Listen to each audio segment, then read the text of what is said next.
and yourself is always last. Joy. Joy comes in the morning. Joy can be in your heart right now. Right now, we need to be people that are going to put the Lord first no matter what. No matter what our family thinks, no matter what your next door neighbor might think about you, as if it really makes any difference. Huh. You know, I've got a next door neighbor, and I really, seriously don't care what he thinks about me.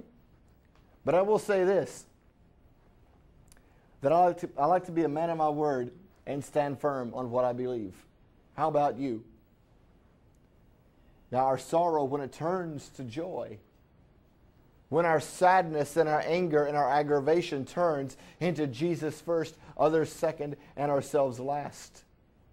What a glorious experience. Now, I believe in today's world that it is important to understand our life and to lend a hand to someone else. Now listen very carefully.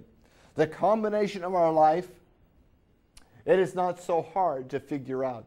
However, when things do not go just right, don't worry.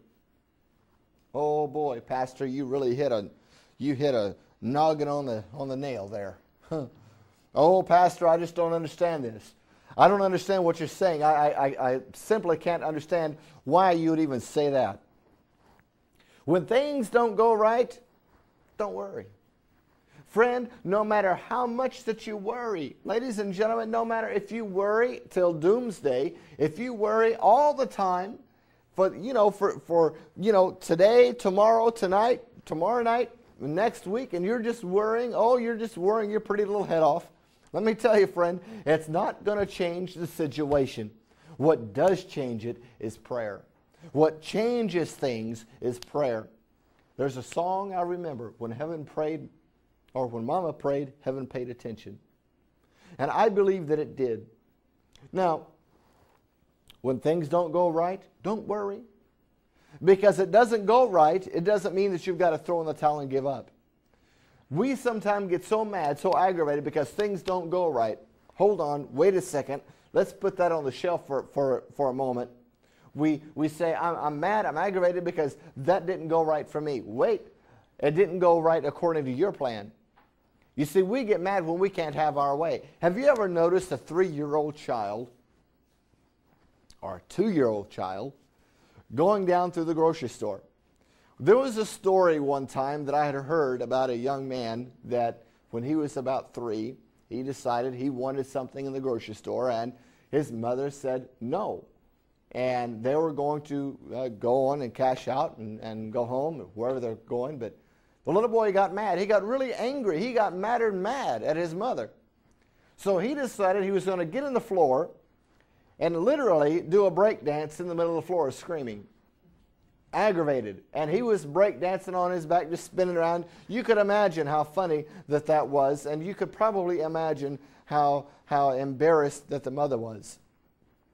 But that baby, that child, wanted his way. And that child was saying, because Mama is not going to give me whatever that it is that I want, I'm going to get mad.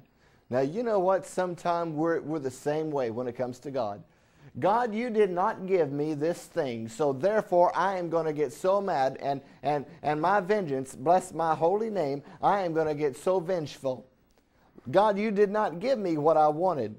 No, but he certainly gave you what he needed. And friend, maybe it's patience. So don't worry about things. So when the trial comes our way, we've got to keep the faith. Another point here is that when it seems that no one cares, we have to remember the Lord, because he does.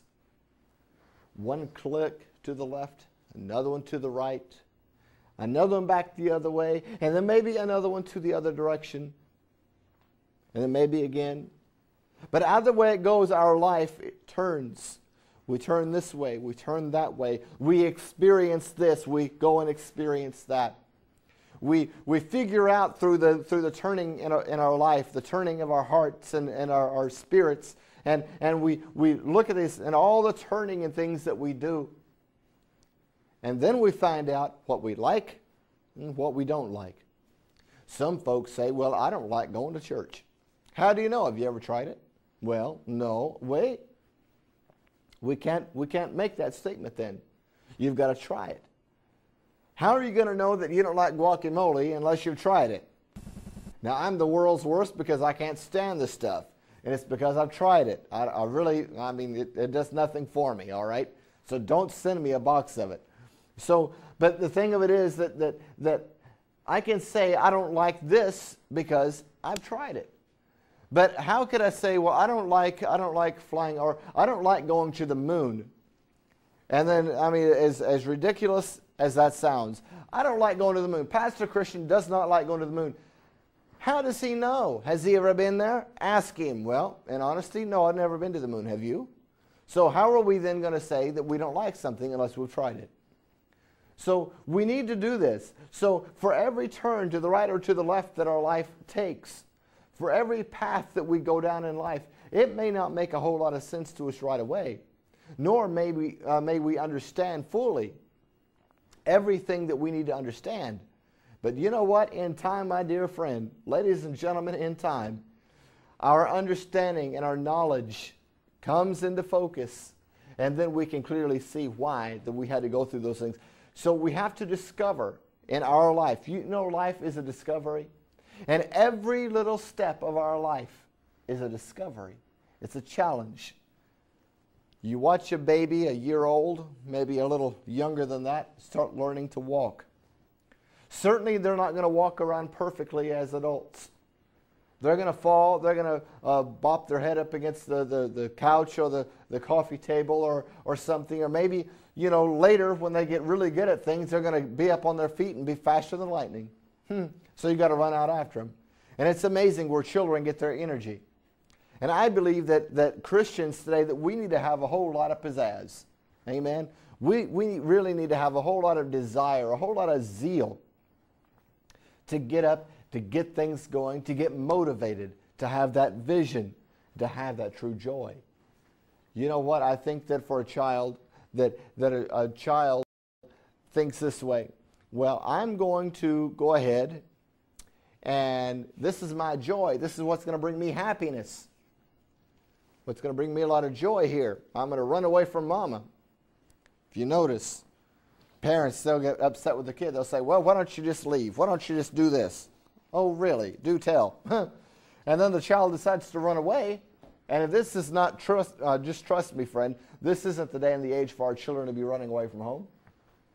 But they decide to run away from home. Maybe temporarily it is a temporary joy, but that temporary joy turns into sorrow.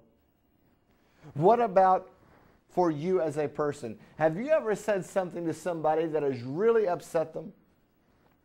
I tell you, people have said a lot of things to me that have upset me. And I've probably said a lot of things that have upset them. But it takes someone who is true to their word, true to their convictions, true to the Lord that they serve, to say, I'm sorry the first time. Rather than being coerced into it. And it's amazing. I dealt with someone several years back that really upset me greatly, took a lot of things, and it was a mess. But that person never did on her own come to me and say, I'm sorry, until it was brought before her. That's not a good merit. Our good merit and our joy should be to say, you know what, I am so joyful, I am so glad to be able to say, I'm sorry. Now, to say I'm sorry means that you'll never do it again. It means that you'll try not to. It means that you are still going in your life. But all of these things, listen, ladies and gentlemen, don't you turn me off. Don't grab your remote. Just sit there and sip your soda. All right? Think of it.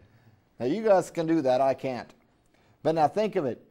Now, with each turn of that dial, or each time in our life that we go back and forth, and maybe we decide we're going to try one thing and then go try something else, and then, before too long in our life, we come to this understanding, a greater understanding that, hey, I like this thing. Hey, I can identify with it. Hey, I really like that church. How do you know? It's because you've been there. It's because you have experienced it. Friend,